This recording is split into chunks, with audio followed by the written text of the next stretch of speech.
8वीं कक्षा के सभी बच्चों का हिंदी कक्षा में स्वागत। आज मैं आपको भगवती चरण वर्मा द्वारा रचित पंक्तियां दीवानों की हस्ती पाठ का अर्थ बताऊंगी, जिसे आपको ध्यान से सुनना और समझना है। हम दीवानों की क्या हस्ती, आज यहाँ कल वहाँ चले, मस्ती का आलम साथ चला, हम धूल उड़ाते वहाँ चले। प्रस्तुत पंक्तियों में कवि ने भारत की स्वतंत्रता के लिए बलिदान होने की मस्ती में डूबे हुए जो स्वतंत्रता आंदोलन के सेनानी हैं, उनकी मनोदशा का वर्णन करते हुए बताया है कि वे कभी एक स्थान पर नहीं टिकते हैं और जहां भी जाते हैं सभी लोगों में उल्लास और उत्साह को भर देते हैं। इन पंक्तियों में कवि कहते हैं कि आजादी के लिए अपना सब कुछ लुटा देने वाले वीरों का जो मन है वो बहुत ही जोश से उत्साह में भरा हुआ है। इनके लिए देश की गरिमा सबसे ऊपर है, उनकी गरिमा सब सर्वोपरि है। उसके आगे इन्हें अपनी कोई भी हस्ती दिखाई नहीं देती है। ये आजादी के ऐसे दीवाने हैं जो लोगों में उत्साह पैदा करने के उद्देश्य से संपूर्ण संसार में घूमते रहते हैं और वे जिस दिशा में भी अपने कदमों को बढ़ाते हैं वहां इनके जोश और उत्साह का वातावरण बन जाता है। कवि के अनुसार दीवाने लोगों के लिए आए बनकर उल्लास अभी, आंसू बनकर बह चले अभी, सब कहते ही रह गए अरे तुम कैसे आए और कहां चले। इन पंक्तियों में कवि के अनुसार ये दीवाने लोगों के लिए हर्ष और उल्लास लाते हैं और जब ये यहाँ से जाते हैं तो जो उनके बंधु बांधव हैं उनकी आंखों में प्रेम के आंसू उमड़ पड़ते हैं और वे उन वीरों से कहने लगते हैं कि अभी अभी तो आए थे, इतनी जल्दी आप लोग कहाँ चल दिए, तुम्हें यहाँ कुछ दिन और रुकना चाहिए। किस ओर चले यह मत पूछो, चलना है बस इसलिए चले, जग से उसका कुछ लिए चले, जग को अपना कुछ दिए चले। इन पंक्तियों में कवि ने दीवानों के मस्त स्वभाव और उनकी गतिविधियों का वर्णन किया है। इन दीवानों के लिए सुख और दुख दोनों ही एक समान हैं। इन पंक्तियों में दीवाने कहते हैं कि उनसे उनका आने और जाने का पता ठिकाना मत पूछो, क्योंकि उनका कोई भी निश्चित स्थान नहीं है। उन्हें बस अपने स्वतंत्रता रूपी लक्ष्य तक पहुंचना है, इसलिए वो चल दिए हैं।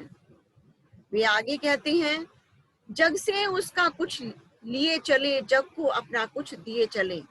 वे इन पंक्तियों में आगे कहते हैं कि इस संसार में उनकी कुछ यादें लेकर और कुछ भावनाएं देकर आगे की ओर बढ़ जाना है। दो बात कही दो बात सुनी, कुछ हंसे और फिर कुछ रोए, छक्कर दुख सुख के घूंटों को हम एक भाव से पिए चले। इन पंक्तियों में कवि ने कहा है कि वे देशवासियों के सुख में और दुख में साझेदार बनते हैं, उनके सुख और दुख को अपना ही मानते हैं। वे उनके साथ हंसते हैं, उनके साथ रोते भी हैं, परंतु उनके लिए दुख और सुख एक समान ही है। वे दोनों का ही जी भरकर आनंद लेते हैं। हम भिखमंगों की दुनिया में स्वच्छंद लुटाकर प्यार चले, हम एक निशानी सी उर पर ले असफलता का भार चले। इन पंक्तियों के माध्यम से कवि ने दुनिया की जो स्वार्थी प्रवृत्ति के लोग हैं और दीवानों के सर्वस्व समर्पण की प्रवृत्ति की ओर संकेत किया है। इन पंक्तियों में देश के लिए दीवाने बने हुए बलिदानी कहते हैं कि देश के कुछ लोग देश से सदा कुछ न कुछ चाहते ही रहते हैं, देश के लिए कुछ देने की बात भी नहीं सोचते हैं। ऐसे लोग जो हैं भिखमंगों के समान होते हैं। उन्होंने इन लोगों को देश से सच्चा प्यार करने की भावना सिखाई है। देश में निस्वार्थ प्रेम करना हर देशवासियों का कर्तव्य है।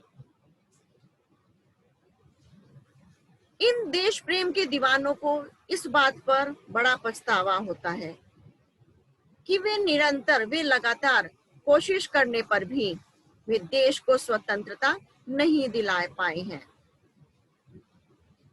ले असफलता का भार चले और अपनी इस असफलता के इस बोझ को अपने हृदय में धारण किए, अपने दिल में धारण करके निरंतर अपने कर्तव्यों को निभाते ही आगे बढ़ते जा रहे हैं। अब अपना और पराया क्या, आबाद रहे रुकने वाले, हम स्वयं बंधे थे और स्वयं हम अपने बंधन तोड़ चले। इन पंक्तियों में देशभक्ति की भावना जिनके मन में होती है, वे वीर कभी भी किसी के साथ भी भेदभाव नहीं करते हैं। अपना पराया की भावना उनमें नहीं होती है। उनके लिए कोई भी अपना या पराया नहीं होता है। आबाद रहे रुकने वालों, वे यही चाहते रहे हैं कि न रहे, कि हम रहें या ना रहें, किंतु इस देश में रहने वाले सदैव प्रसन्न पूर्वक रहें, प्रसन्नता भाव से रहें, खुश रहें। हम स्वयं बंधे थे और स्वयं हम अपने बंधन तोड़ चले। वे इन पंक्तियों में आगे कहती हैं कि अपने जीवन के लक्ष्य को, अपने जीवन के जो उनका लक्ष्य है और बंधन है, वो स्वयं ही अपने निश्चित करते हैं कि उन्हें कौन से बंधनों को अपनाना है और कौन से लक्ष्य को उनको आगे बढ़ाते जाना है। अब हम स्वयं ही अपने बंधनों को, अपने रिश्ते नातों को तोड़कर बलिदान होने के लिए आगे रास्ते पर बढ़ते जा रहे हैं, आगे पथ पर बढ़ते ही जा रहे हैं। मैंने आज आपको इन पंक्तियों का अर्थ बता दिया है। अब आपको इन पंक्तियों को याद करना है और याद करके अपनी फेयर कॉपी में भी करना है। धन्यवाद।